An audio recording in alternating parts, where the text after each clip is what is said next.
નમસ્કાર વિદ્યાર્થી મિત્રો, આજના લેક્ચરની અંદર આપણે ધોરણ 10 ચેપ્ટર નંબર 2 સ્વાધ્યાય 2.2 જે છે એની શરૂઆત કરવાના છીએ. તો સૌથી પહેલાં આપણને પ્રથમ દાખલો જે આપેલો છે એમાં કીધું છે નીચે દર્શાવેલ દ્વિઘાત બહુપદીના શૂન્ય શોધો તથા તેમના શૂન્ય અને સહગુણક વચ્ચેનો સંબંધ ચકાસો. તો આપણે ઘણા બધા એવા ઉદાહરણ જે છે આગળ પણ એક બે જોયા છે કે જેમાં શૂન્ય અને સહગુણક વચ્ચે જે છે એ સંબંધ ચકાસવાનો છે. તો સેમ એ જ રીતે આપણે દાખલો કરવાનો છે. તો પહેલો દાખલો જે છે એમાં આપેલું છે x² - 2x - 8. તો સૌથી પહેલાં આપણને ખ્યાલ હોવો જોઈએ કે ક્યારેય પણ દ્વિઘાત બહુપદી હશે તો સૌથી પહેલાં વર્ગવાળું હશે, પછી જે છે એક ઘાતવાળું હશે અને પછી અચળ પદ હશે. જો ક્યારેય આવું આપેલું નથી તો સૌથી પહેલાં આપણે ગોઠવી દેવાનું કે વધારે ઘાત જે છે એ આગળ હશે, પછી ધીરે ધીરે ઘાત જે છે એ ઘટતી જશે અને છેલ્લે અચળ પદ આવશે. હવે અહીંયા જે છે આપણે એક રીતનો ઉપયોગ કરીએ છીએ જેને કહેવામાં આવે છે મધ્યમ પદનું વિભાજન, એટલે કે વચ્ચેનો પદ જે છે એના એવા બે ભાગ પાડવાના છે. તો એ કઈ રીતે પાડશું? તો સૌથી પહેલાં જે અહીંયા x² નો સહગુણક અને અચળ પદ અહીંયા આપેલો નથી એટલે કે 1 હશે, અહીંયા આપેલું છે 8. તો આ બંનેનો ગુણાકાર 8 × 1 = 8. હવે આપણે 8ના ભાગ પાડવાના છે, 8ના ભાગ પાડવાના છે અને અહીંયા નિશાની જે આપેલી હોય એ આપણે પ્રક્રિયા કરવાની હોય. તો અહીંયા માઇનસ આપેલું છે એટલે કે બાદબાકી એવી થવી જોઈએ જે -2 આવે, મધ્યમ પદ -2 છે એ આવવું જોઈએ. તો 8ના એવા ભાગ પાડો જેની બાદબાકી જે છે એ -2 આવે. તો સૌથી પહેલાં 8ના બે પોસિબલ ભાગ છે, એક તો 8 × 1 = 8 અને 2 × 4 = 8. હવે આમાં આપણને ખ્યાલ છે કે 4માંથી 2 જશે તો જ 2 વધશે, તો આપણા ભાગ જે છે એ આ થશે. હવે બંનેને નિશાની કઈ આપવાની છે એનું ખાસ ધ્યાન રાખવાનું છે. તો આપણે અહીંયા બાદબાકી કરવી છે તો બંનેની નિશાની અલગ અલગ હશે. જો સરવાળો કરવો હોય તો બંનેની નિશાની સરખી હશે. તો અહીંયા આપણે બાદબાકી કરવી છે તો બંનેની નિશાની અલગ અલગ હશે, એટલે કે એક પ્લસ હશે ને એક માઇનસ હશે. હવે કોણ પ્લસ હશે કોણ માઇનસ હશે એ આપણે જે છે કેવી રીતે યાદ રાખવાનું છે? તો દર વખતે જે મોટું પદ આપણને આપેલું છે અહીંયા 4 છે, તો જે મોટું પદ આપેલું છે એને મધ્યમ પદની નિશાની આપી જ દેવાની છે, એટલે કે માઇનસ જે છે એ અહીંયા આપેલા છે તો એ મોટા પદને આપી જ દેવાના. પછી હવે તમને એવું કીધું છે કે બાદબાકી કરવી હોય તો નિશાની અલગ અલગ હશે. તો અહીંયા ફિક્સ થઈ ગયું છે કે માઇનસ છે તો આ જે છે એ પ્લસ જ હશે. જો બાદબાકી કરવી હોય તો, પણ સરવાળો કરવો હોય તો બંનેની નિશાની સરખી રાખવાની. તો અહીંયા નિશાની આપણે આપી દીધી છે, ભાગ પણ પાડી દીધા છે. હવે આ બંનેને આની જગ્યાએ આપણે -2x ની જગ્યાએ ગોઠવી દેવાનું છે. તો x² ના x² -4x અને +2x, અને જે -8 જે આપેલા છે એ એમનેમ રહેશે. તો આપણે આ પદના જે છે એ ભાગ પાડી દીધા છે. જો જે બંનેનું સાદુરૂપ આપો -4 + 2 તો -2x આવી જાય છે. તો કે હા આવી જાય છે.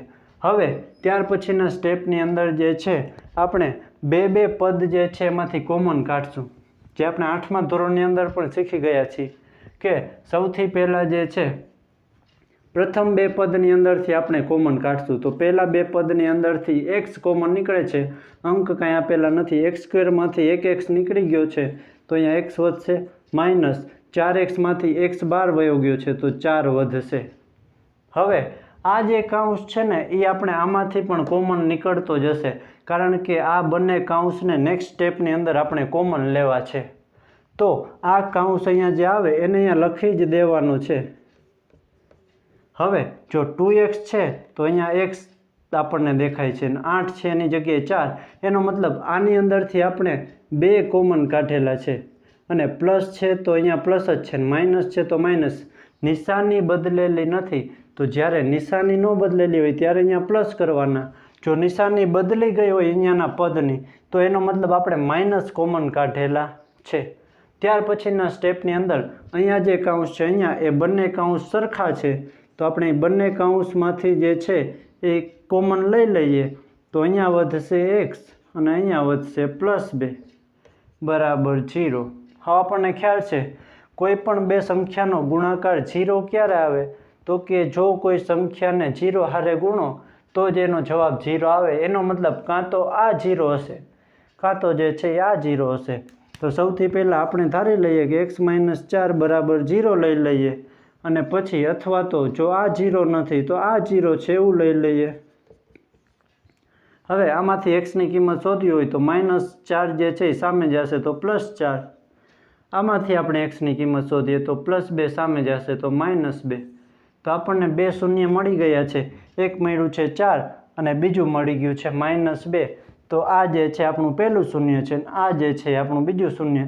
તો બંને શૂન્ય મળી ગયા છે. હવે આપણે શૂન્ય જે છે એનો અને સહગુણક જે છે એનો સંબંધ ચકાસવાનો છે. તો સૌથી પહેલાં જે છે આપણને બહુપદી આપેલી છે p of x બરાબર x² - 2x - 8. તો એમાં a બરાબર જો આપણને 1 આપેલું છે x² નો સહગુણક, b બરાબર -2 આપેલા છે અને c બરાબર જે છે -8 આપેલા છે. તો પહેલાં a, b અને c જે છે આપણે લઈ લેશું સહગુણકો જે છે એ ચકાસવા છે એટલા માટે. હવે ત્યાર પછી જે છે શૂન્યોનો સરવાળો. તો આપણને ખ્યાલ છે શૂન્યનો સરવાળો જે છે તો 4 પહેલું શૂન્ય છે, -2 જે છે એ બીજું શૂન્ય છે. તો 4 + -2. તો અહીંયા જે છે બંને શૂન્યનો સરવાળો કરી દેવાનો. તો 4 ના 4, 2 નિશાની જ્યારે બાજુમાં આવે તો 2માંથી 1માં કન્વર્ટ કરી લેવાની છે એટલે કે ±2 થશે. એનો મતલબ જવાબ આવે છે 2. હવે છેદમાં કાંઈ જ નથી એટલે છેદમાં જે છે એ કેટલા હશે? 1 હશે. તો જોજો અહીંયા જે છે -2 છે b બરાબર, પણ આપણો જવાબ 2 આવ્યો છે. એનો મતલબ આ માઇનસ નિશાની સામે b ને આપી દેવાની છે. તો -b ના છેદમાં a એટલે કે એકડો આવેલો છે. તો આપણા શૂન્યોનો સરવાળો જે છે આલ્ફા પ્લસ બીટા એ થઈ જશે -b ના છેદમાં a. તો શૂન્યોનો સરવાળો લખો તો પણ ચાલે, આલ્ફા પ્લસ બીટા લખો તો પણ ચાલે. હવે શૂન્યનો ગુણાકાર આપણે તપાસી લઈએ. તો શૂન્યનો ગુણાકાર એટલે પહેલું શૂન્ય છે આપણું 4, બીજું શૂન્ય છે -2. તો 4 અને 2નો ગુણાકાર કરશું એટલે 8 અને પ્લસ માઇનસ એના નીચે કાંઈ જ છે ને એટલે એકડો જશે. તો ફરી પાછા આપણે ચેક કરી લઈએ તો c ના છેદમાં a આવે છે. તો શૂન્યનો ગુણાકાર જે છે એટલે કે આલ્ફા ઇન્ટુ બીટા લખો તો પણ ચાલે અને જો તમે શૂન્યનો ગુણાકાર લખો તો પણ ચાલે. તો અહીંયા આપણે સંબંધ ચકાસી દીધો છે કે હા સરવાળો જે છે એ -b ના છેદમાં a આવે છે અને ગુણાકાર જે છે એ c ના છેદમાં a આવે છે. ત્યાર પછી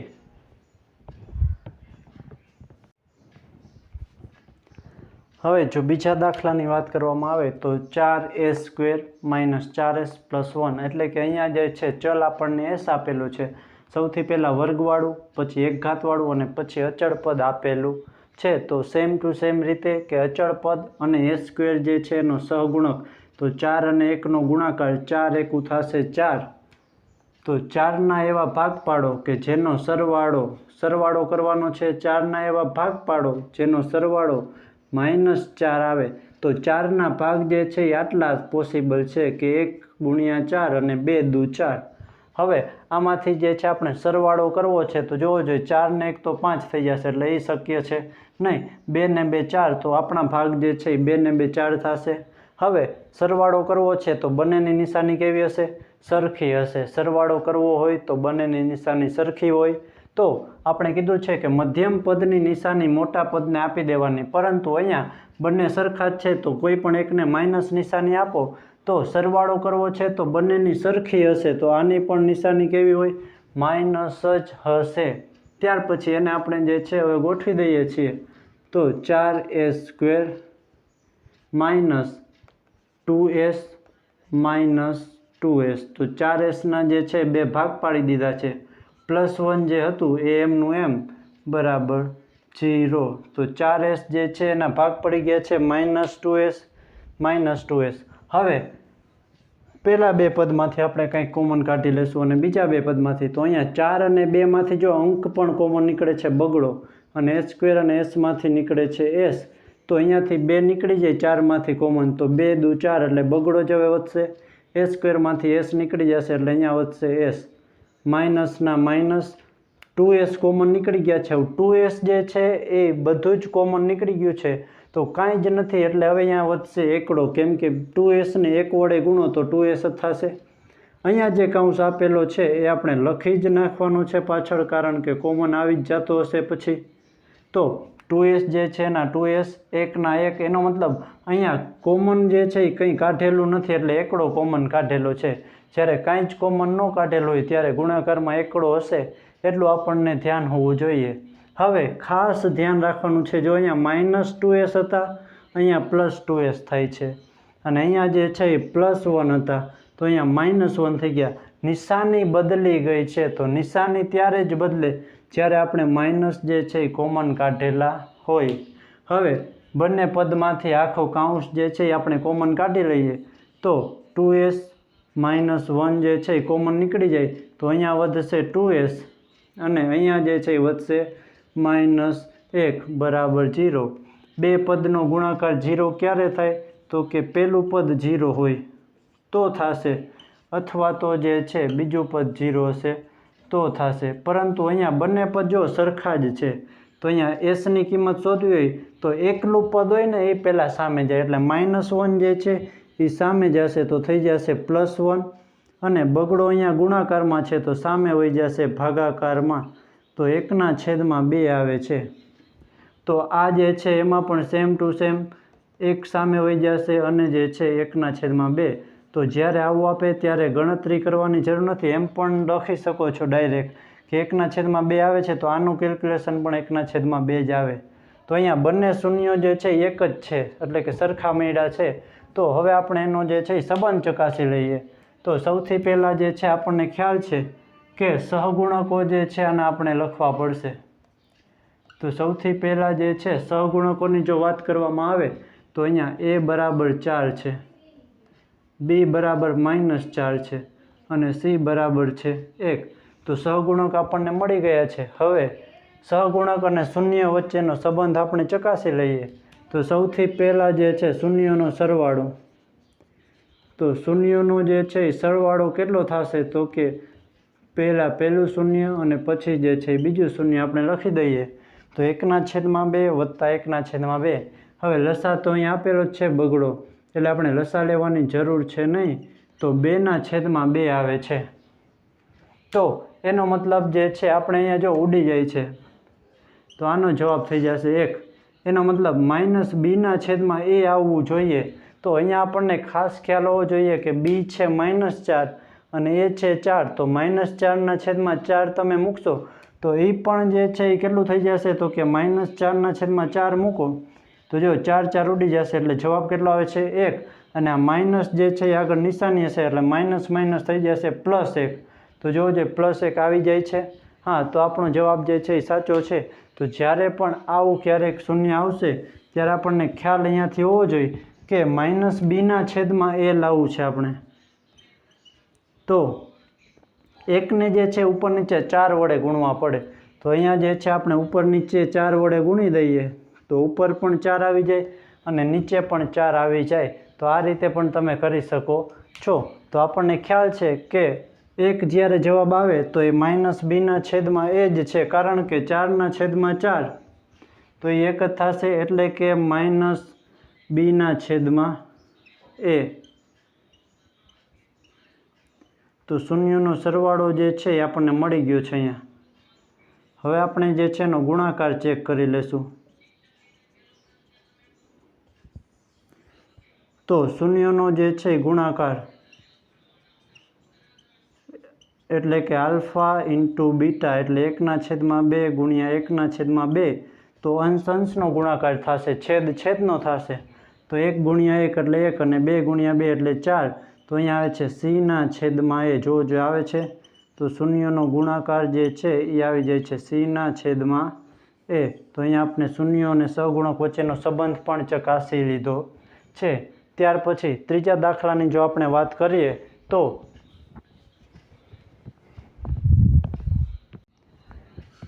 ત્રીજામાં જે છે 6x² -3 -7x આપેલા છે. હવે અહીંયા ખાસ ધ્યાન રાખજો, જો વર્ગવાળું પદ આપેલું છે, પછી અચળ પદ આપેલું છે, અને પછી x વાળું પદ આપેલું છે, તો એ પ્રમાણિત સ્વરૂપમાં આપેલું નથી. તો સૌથી પહેલાં આપણે એને પ્રમાણિત સ્વરૂપમાં ગોઠવવું પડશે.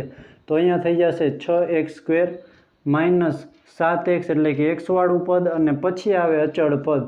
તો આ રીતે પહેલાં આપણે લખી દેવાનું છે. ફરી પાછી જે છે આપણી કોમન રીત કે 3 અને 6 એટલે કે 6 તરી 18, 18ના એવા ભાગ પાડવાના છે. 18ના એવા ભાગ પાડવાના છે. અચળ પદની નિશાની જો માઇનસ આપેલી છે એટલે બાદબાકી થવી જોઈએ. કેટલી થવી જોઈએ? 7 થવી જોઈએ. તો એવા કયા ભાગ પડશે? તો કે એવા પડે છે 9 દુ 18. 9માંથી 2 જશે તો 7. તો જોજો આવી જાય છે. હવે બાદબાકી કરવી છે તો બંનેની નિશાની અલગ અલગ હશે એ આપણને ખ્યાલ છે.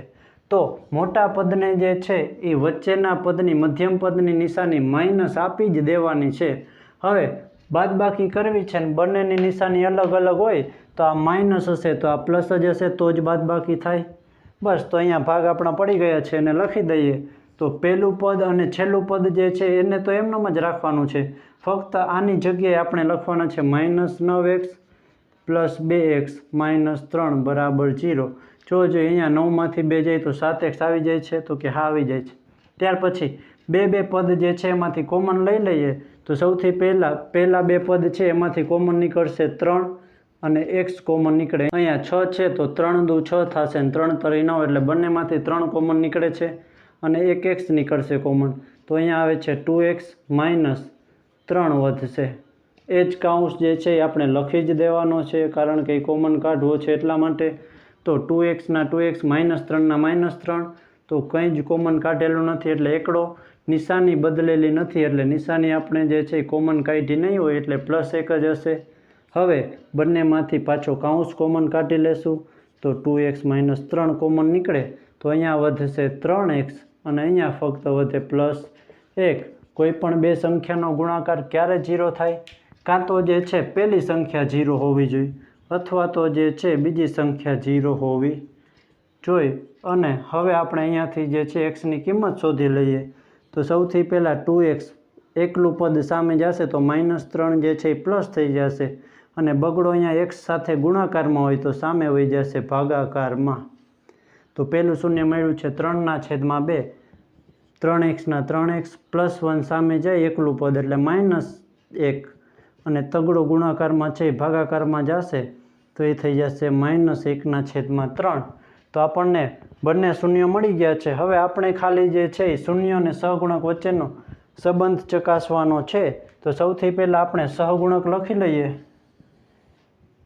તો આપણી બહુપદી આપેલી છે 6x² - 7x - 3.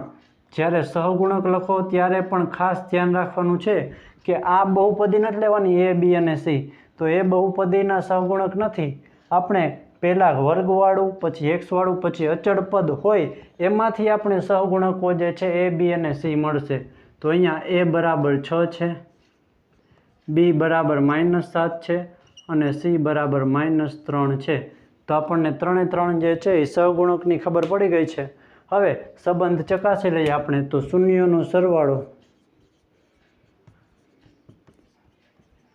તો સરવાળો આપણે કરવો છે તો પહેલું શૂન્ય છે 3/2, બીજું શૂન્ય છે -1/3.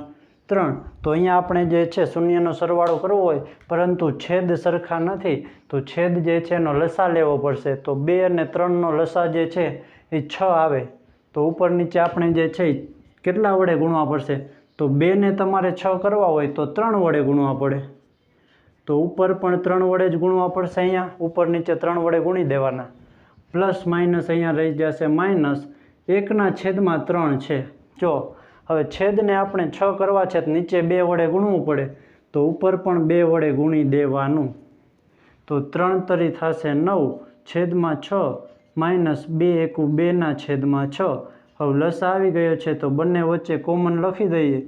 તો 9માંથી 2 જાય એટલે કે 7/6 આવે છે. તો જોજો 7 એટલે કે જે છે b થાય પણ અહીંયા આપણને -7 આપેલા છે તો માઇનસની નિશાની સામે જવા દો એટલે થઈ જશે -b 7ની જગ્યાએ અને 6 એટલે તો આપેલા છે a. તો શૂન્યનો સરવાળો આપણને જે છે એ મળી ગયો છે.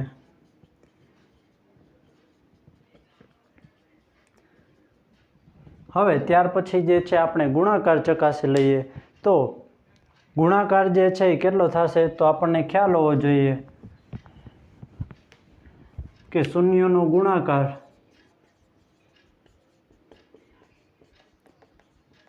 બરાબર પહેલું શૂન્ય છે 3/2 અને બીજું શૂન્ય જે છે એ -1/3. હવે અહીંયા જે છે જો ઉડાડવાની જરૂર નથી, કારણ કે આપણા સહગુણક જે છે એ ડાયરેક્ટ આવી જતા હોય, એટલે 3 × 1 એટલે -3 છેદમાં 3 દુ 6. તો તમે જો ઉડાડી દેશો તો પાછું જે છે આપણે કેલ્ક્યુલેટ કરવું પડશે. એના કરતાં આપણે ઉડાડવાના નહીં અને એમનેમ રાખી દેવાના, એટલે ડાયરેક્ટ આવી જશે. જો -3 એટલે C છે અને છગડો એટલે એ છે. તો શૂન્યનો ગુણાકાર જે છે એ આપણો કેટલો આવી ગયો? તો શૂન્યનો ગુણાકાર આવે છે C/A. તો અહીંયા આપણો દાખલો જે છે એ પૂરો થઈ જાય છે.